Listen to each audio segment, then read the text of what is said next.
Hello and welcome. Today we're taking a look at a recent import and recent acquisition of a CZ82 in 9mm Makarov. And yes, I bought this with my own money, and no, YouTube, nothing is for sale in this video. These little Czech pistols have been imported sporadically for probably 15 years, so let's see if they're reaching the bottom of the barrel or not. I got this one from Centerfire for under $300 shipped, which adjusted for inflation is about the same as $200 in 2015 money. These were imported by IO, which is the same as Royal Tiger, but thankfully this obviously did not come out of Ethiopia. The import mark is on the underside of the beaver tail, which isn't the worst place for it. I've seen better, I've seen worse, but it's not too bad. Originally manufactured in 1989, it was listed as good condition, which I think is fair. There's definitely some finish missing from the slide as well as a good amount from the front and back of the grip frame, but no parts missing and no rust on the metal or cracks in the grip. Inside, however, there was a lot of grime and fouling, which led to a strange behavior.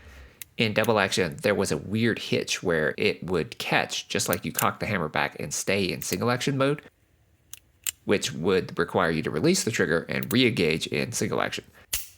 I tore the pistol down to clean it more thoroughly, and now it works as it should.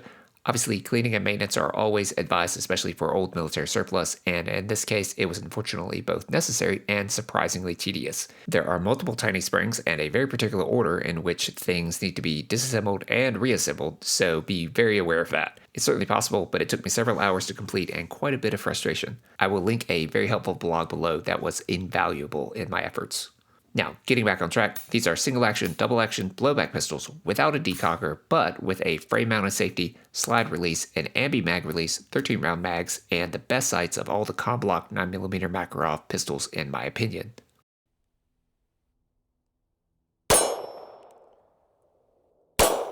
Size-wise, it's a bit longer and thicker than a Makarov, but it does sport plus 60% capacity. Compared to the Hungarian PA63, it's obviously chunkier, but somehow the PA63 is actually longer in overall length nose to butt. For the trigger, the single action is right at 5.5 pounds, while the double action is at least 12 pounds, but my scale doesn't go up far enough for me to tell you how much. However, it does feel very smooth and is actually better than my Makarovs or PA63. The blowback action is obviously snappy, but the weight is appropriate for the recoil, and it doesn't give me any major hammer bite.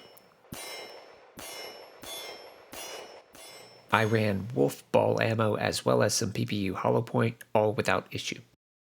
Disassembly is very straightforward. Remove the magazine, pop the trigger guard down, pull the slide back, and lift off of the frame. Reassembly is the same in reverse.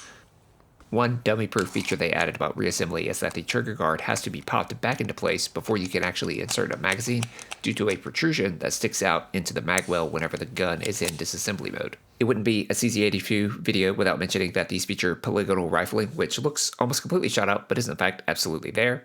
These are also probably the most modern pistol that is C&R due to the ATF being able to just classify things as such, despite all of these pistols being decidedly younger than the usual requirement of being 50 plus years old.